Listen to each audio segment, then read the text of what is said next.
Ji student, this is our fourth lecture of P calculus और आज के इस लेक्चर में हम पढ़ेंगे सर्किल।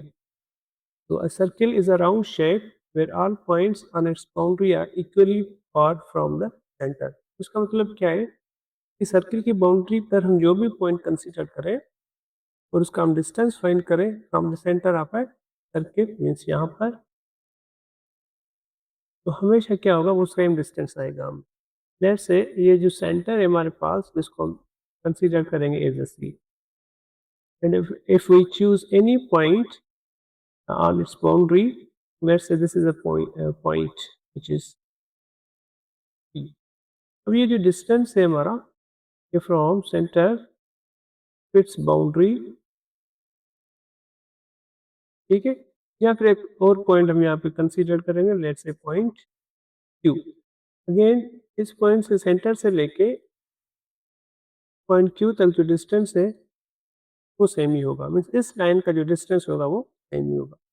इस तरह हम कोई भी पॉइंट ले सकते हैं। Let's say this is a point, हाँ, ये हमने एक पॉइंट चूज़ किए उसकी बाउंड्री पर। तो जो डिस्टेंस है from centre and to the point R, जिसको हम क्या कहते हैं रेडियस, या फिर centre to the point Q, या फिर सेंटर द पॉइंट पी, तो वो क्या होगा हमेशा सेम डिस्टेंस होगा। जो भी हम यहाँ से लाइन ड्रॉ करें to the centre to the its boundary, तो हमेशा क्या होगा सेम ही होगा। तो इस तरह के हम इन्फिनिट पॉइंट्स या इन्फिनिट लाइंस यहाँ से बना सकते हैं और हर लाइन का डिस्टेंस सेम ही आएगा। हाँ, अगर किसी भी एक सिंगल लाइन का डिस्टेंस चेंज आ रहा है तो हम कहेंगे वो सेंटर नहीं होगा। अब ये जो लाइन है जैसे कि ये लाइन हो गई सी टू क्यू या फिर सेंटर से लेके आर तक, अब इस लाइन को हम क्या कहते हैं? इस लाइन को हम कहते हैं रेडियस। तो रेडियस बेसिकली इसको किस तरह डिफाइन करेंगे? Radius is a distance from a centre of a circle to the point P on its boundary. उसको हम क्या कहेंगे या उस लाइन को हम क्या कहेंगे? रेडियस। अब सर्किल के लिए हम इक्वेशंस बनाएंगे। सर्किल में एक इक्वेशन हम देखेंगे ओरिजिन पर, मीन्स जब उसका सेंटर ओरिजिन पर होगा, एंड उसके अलावा सेंटर एट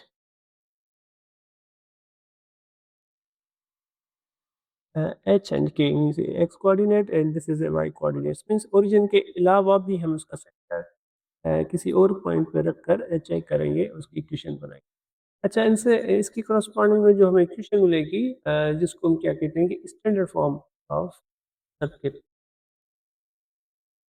वो इक्वेशन हो जाएगी standard form of equation of circuit. इनसे रिलेटेड जो इक्वेशन मिलेगी उनको हम क्या कहेंगे? सर्किल है, equation of circle at origin.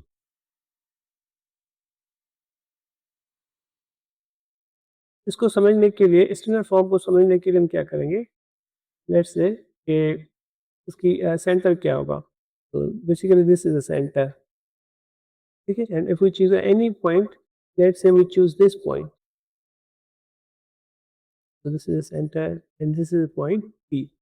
अब यहाँ पे पॉइंट पे क्या होगा? एक्स कोऑर्डिनेट भी होगा, वाई कोऑर्डिनेट भी हो सकता है। जो सेंटर होगा, सेंटर के कोऑर्डिनेट्स को हम डिफाइन करेंगे एच एंड के, ठीक होगा। अब ये देखिए एच कोऑर्डिनेट्स एंड के कोऑर्डिनेट्स जो है वो ओरिजिन पर नहीं है, यहाँ पर नहीं है, ये ओरिजिन ओरिजिन के अलावा किसी और पॉइंट पर है, जिसकी करस्पॉन्डिंग में हम इक्वेशन ऑफ सर्किल को डिफाइन करेंगे।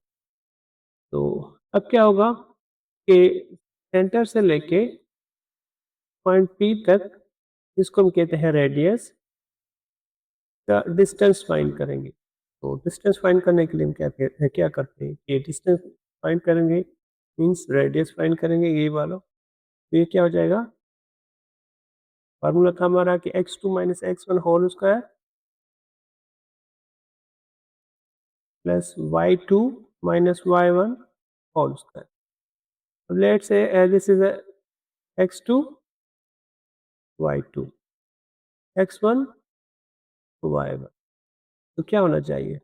तो ये होना चाहिए कि x2 की जगह पे हम क्या रखेंगे? x, एंड x1 की जगह पे हम रखेंगे h, plus and y2 is y and y1 is a k, और ये स्क्वायर भी।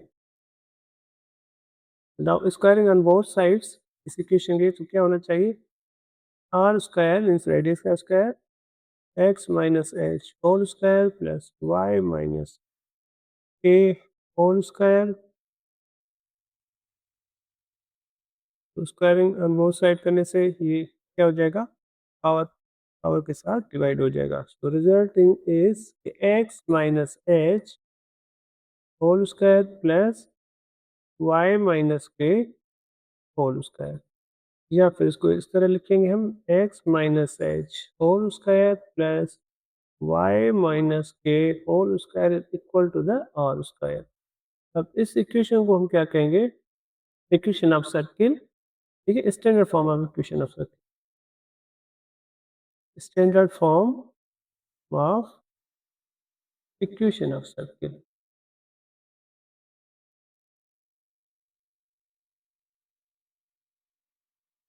ठीक है, तो इसका सेंटर कहाँ पे था?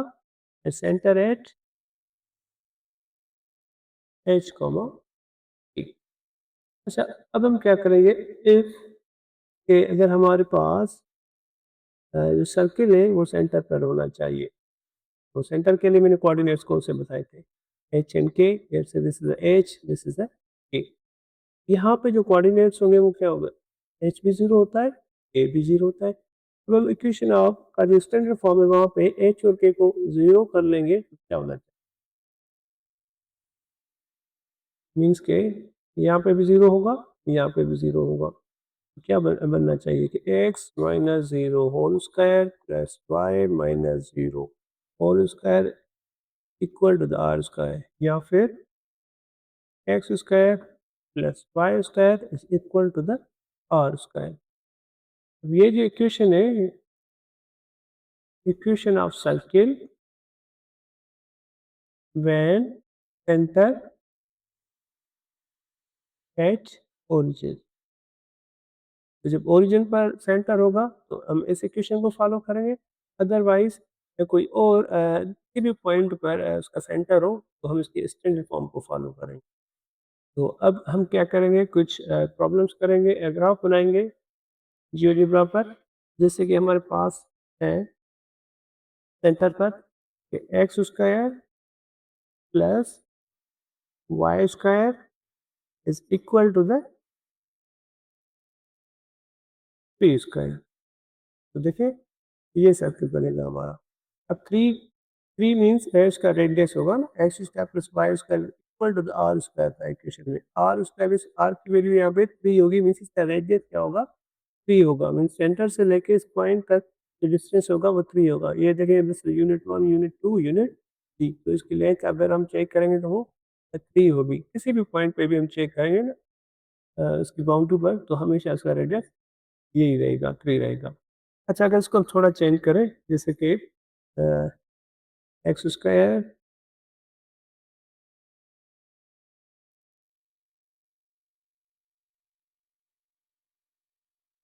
प्लस वाई स्क्वायर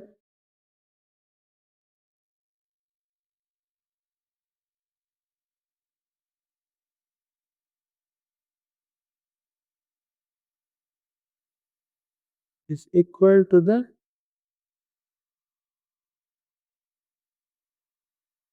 दोबारा करते हैं इसको, कि x square plus y square is equal to the 5 और उसका स्क्वायर। तो देखिए ये सब फिर इसका रेडियस थोड़ा इंक्रीज हो गया। अब ये इक्वेशन हमने बनाई थी जब इसका सेंटर कहाँ पे था? ओरिजिन पर था। दोनों सर्कल को आप चेक करें, उसका सेंटर यही बनेगा ओरिजिन पर। अब इस इक्वेशन को चेंज करेंगे जहाँ पे इसका ओरिजिन चेंज होना चाहिए। लेट्स से कि मैं कर रहा हूँ यहाँ पे एक्स माइनस 2 का square plus y minus 3 and उसका स्क्वायर